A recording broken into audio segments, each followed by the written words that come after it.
Abre mis ojos y mi corazón para escuchar tu voz, para el camino, para recibir tu palabra, oh Señor. Guíame a ti para vivir por tu palabra.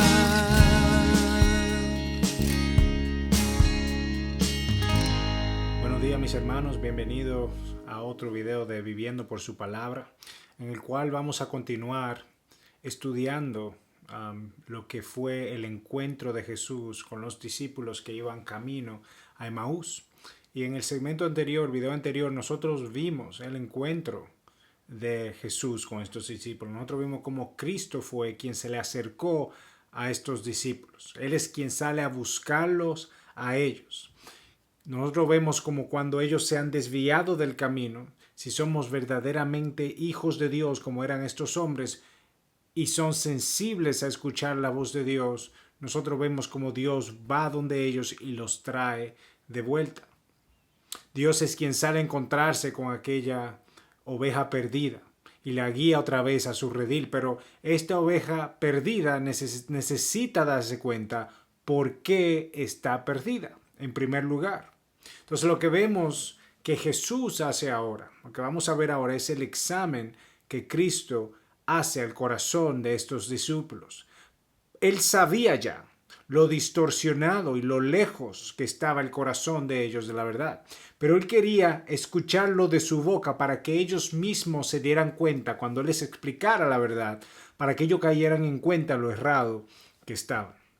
Y vamos a volver a leer del versículo 13 y vamos a leer hasta el 24, pero ahora mismo vamos a leer del 13 al 18, pero hoy cubriremos hasta el versículo 24. Pero vamos a leer esta primera porción primero. Lucas 24, versículo 13. Y dice, y he aquí que aquel mismo día, dos de ellos iban a una aldea llamada Emaús, que estaba como a 11 kilómetros de Jerusalén, y conversaban entre sí acerca de las cosas que habían acontecido. Y sucedió que mientras conversaban y discutían, Jesús mismo se acercó y caminaba con ellos, pero sus ojos estaban velados para que no les reconocieran. Y les dijo, ¿qué discusiones son estas que tienes entre vosotros mientras vas andando? Y ellos se detuvieron con semblante triste.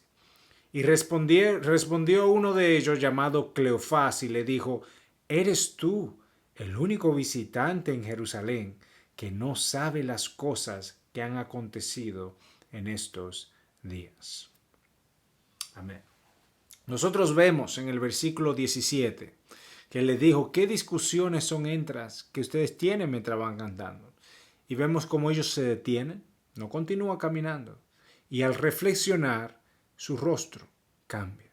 El semblante de su rostro cambió, se entristecieron, se detuvieron. Ellos se sintieron tan acongojados por lo que había pasado que no pudieron seguir caminando. Estaban dolidos totalmente por lo que ellos estaban viviendo. Y esto muestra, desde aquí, desde este punto, muestra el amor y el respeto y la honra que tenían ellos por Jesús. Ellos querían que Cristo fuera rey.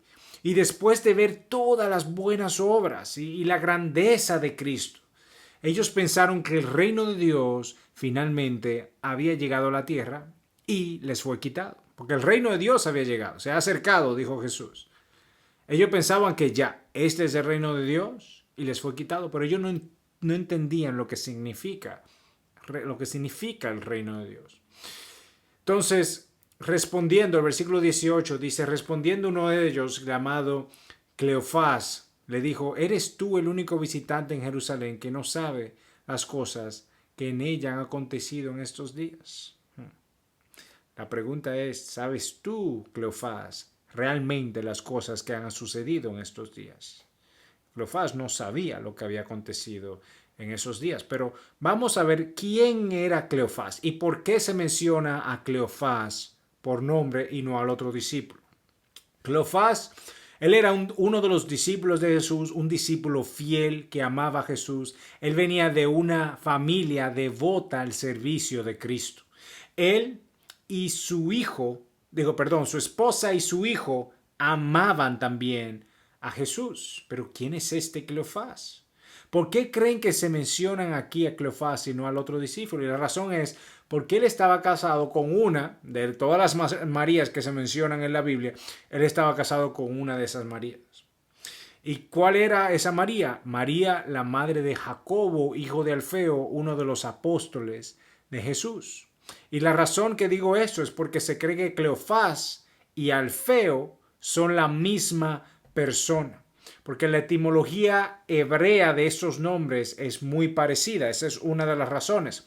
Otra de las razones es que en la crucifixión nosotros vemos en Juan 19:25 que se menciona a María, esposa de Cleofás, junto a María, madre de Jesús, a la tía de Jesús y a María Magdalena.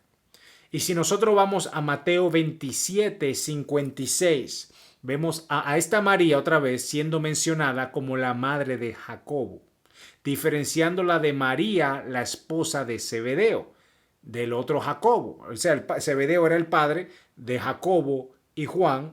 Entonces habían dos Jacobos. Estaba Jacobo, hijo de Zebedeo, y Jacobo, hijo de Alfeo. Entonces este Cleofás, al parecer, era Alfeo y era el esposo de María y también hijo de Jacobo, hijo de Alfeo. Entonces, esta María, María, madre de Jacobo, fue una de las que estuvo entre las que vio a Cristo resucitado. Ella fue una de las que trajo las buenas nuevas de la resurrección a los apóstoles, a los discípulos, en Lucas 24:10. Cuando las mujeres vienen donde los discípulos y traen el mensaje de la resurrección, ellos creyeron que le hablaban disparates y nosotros vimos eso hace como 2 o 3 videos. Vimos que ellos lo que pensaban que hablaban disparates. Entonces, ellos decían que era locura lo que hablaban. Entonces, si Cleofás estaba casado con María, Cleofás no creyó el testimonio de su esposa. Mi esposa está loca. No creo nada de lo que ha dicho. Cleofás, ¿qué habrá pensado Cleofás? ¿Perdí a mi maestro? ¿Mi esposa está loca? Yo me voy, me retiro, yo no aguanto. Se fue confundido y al volver otra vez a su vida cotidiana, él no aguantó la presión de aquello que estaba pasando ahí. Fue uno de los discípulos que decidió volver a su vida anterior. Cleofás y el otro discípulo eran ovejas apartándose del redil, volviendo a su vida anterior, dejando el ministerio que Cristo les había mandado. Su corazón se estaba desviando de la verdad por no creer el testimonio de las mujeres, incluyendo a su esposa. Pero Cristo no deja a sus ovejas. Él va, se encuentra con ellas y las trae de regreso. Ten seguro que si tú eres oveja, tú tienes un buen pastor. Y cuando estés perdido, Él vendrá por ti. Escucha su voz. Cuando esté hablando a través de su palabra, escucha su voz y no persistas en ese camino que te está apartando de Él. Hermanos, Cristo es quien te viene a buscar, el Rey de gloria y de majestad, de poder, el Creador de los cielos y de la tierra.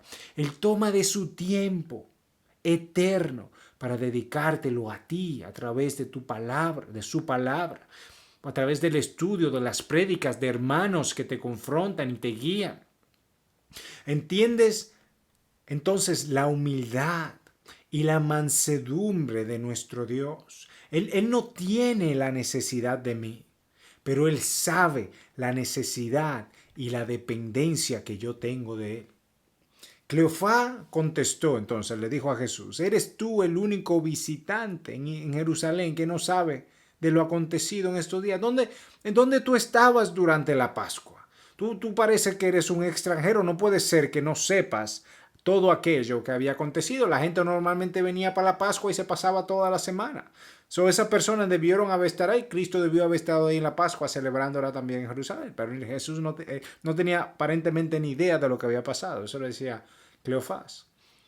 Entonces voy a leer ahora del versículo 19 al 24. Y mira la pregunta que Cristo le hace. Entonces él le dijo, ¿qué cosas? Y ellos le dijeron, lo referente a Jesús, el Nazareno, que fue un profeta poderoso en obra y en palabra delante de Dios y de todo su pueblo. Vamos bien. Y cómo los principales sacerdotes y nuestros gobernantes le entregaron a sentencia de muerte y le crucificaron. Vamos bien. Buen testimonio, de verdad. Pero nosotros esperábamos que él iba a redimir a Israel. Pero además de todo esto, este es el tercer día de que estas cosas acontecieron.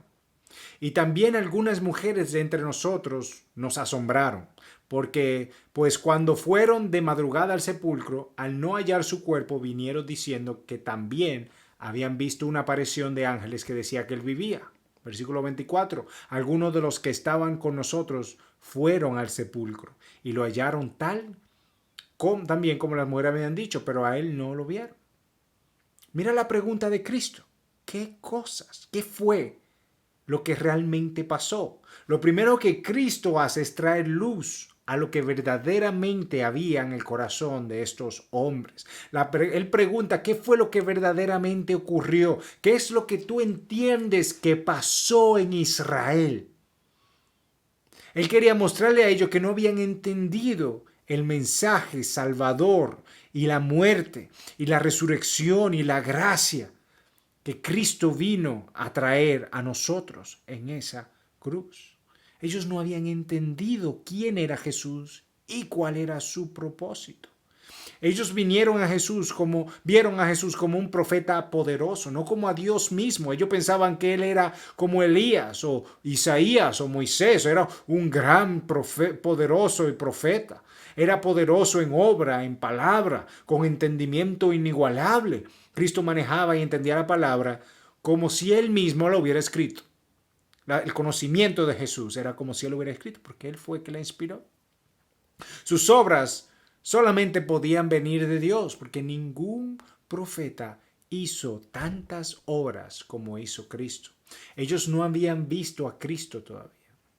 Ellos lo estaban viendo, pero ellos no entendían quién estaba delante de ellos. Estos hombres eran verdaderos seguidores de Cristo. Ellos amaban a Jesús y ellos dieron testimonio del ministerio de Jesús, sobre su poder, sobre sus milagros, las grandes cosas que Cristo había hecho. Ellos dieron testimonio de la crucifixión y de la muerte, dieron testimonio de la tumba vacía. Solamente le faltaba una cosa. A ellos les faltaba dar testimonio de la resurrección y encontrarse con Cristo resucitado. Así como tú y yo tenemos que ver a Cristo como muerto y resucitado por mis pecados. Mientras yo no lo vea a Jesús en su resurrección, a través de su palabra, y crea que Él murió por mí y no humille yo mi corazón delante de Él, yo no estoy viendo a Jesús. Mira lo que dice en el versículo 21. Para que veamos lo que ellos realmente entendían y el error, uno de los errores que Cristo les iba a mostrar a ellos. Versículo 21, pero nosotros esperábamos que Él era que iba a redimir a Israel. Entonces nosotros vemos que ellos esperaban un redentor. Ellos pensaban que Cristo había traído por fin el reino de Dios y ellos iban a ser parte de este reino en este tiempo e iban a ser por fin librados de la opresión romana. Tenemos que entender algo de este pueblo. Los judíos habían estado subyugados bajo otras naciones por más de 600 años. Desde el año 583 antes de Jesús, fueron llevados cautiverio a Babilonia y a los persas, y seguido por el imperio medo-persa, seguido por los griegos, y ahora los romanos desde el año 63 antes de Cristo. Y ya habían pasado 100 años ya casi bajo la opresión romana. De ahí es donde ellos se encontraban. Ellos tenían ya 600 años bajo opresión, esperando que venga un juez o un profeta o alguien que los libre de tanta opresión y ser una nación independiente y libre. Ellos estaban cansados. Ellos ya querían ser libres. Estos hombres buscaban, ¿el qué?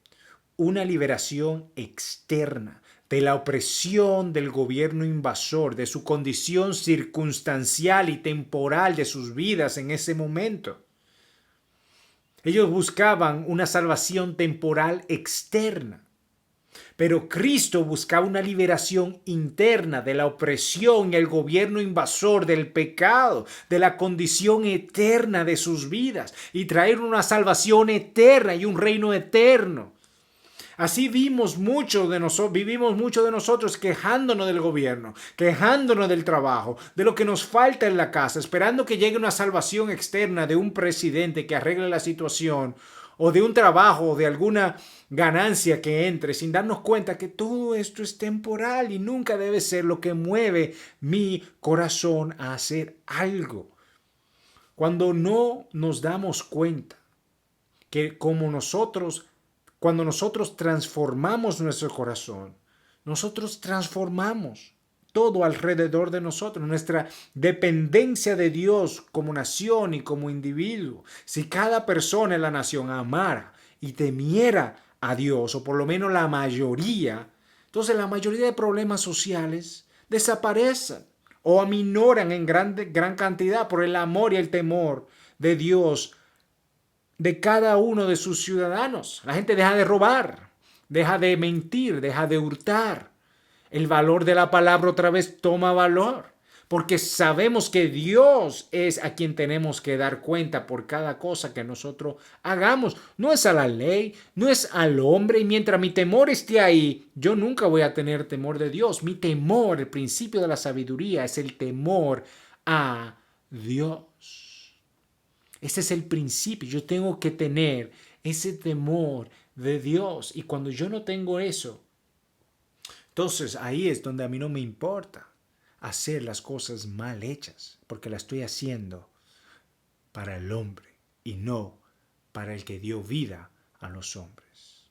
Estos discípulos, al igual que muchos de nosotros, tenían sus ojos velados, puestos sus ojos en la tierra y no puestos los ojos en Jesús, el autor y el consumador de nuestra fe. Amén. En la próxima segmento vamos a ver lo que fue la reprensión de Cristo. Cristo escucha todo lo que dice, se encuentra con ellos, lo examina y ahora los reprende. Y después lo instruye para que ellos aprendan exactamente, para que ellos sepan y escuchen lo que la Biblia dice acerca de Cristo verdaderamente. Nosotros vemos el amor de Cristo y la paciencia de Jesús. Como Él viene a estos discípulos, que no son discípulos famosos, no son apóstoles, ni nadie muy conocido. Nosotros somos sus discípulos. Nosotros no somos Pablo, ni Pedro, ni nadie de esos. Estos discípulos son como nosotros, ovejas comunes, día a día. Y así, a estos discípulos es que viene Cristo y se encuentra con ellos. Que Dios los bendiga y que Dios los continúe guiando para que puedan vivir por su palabra.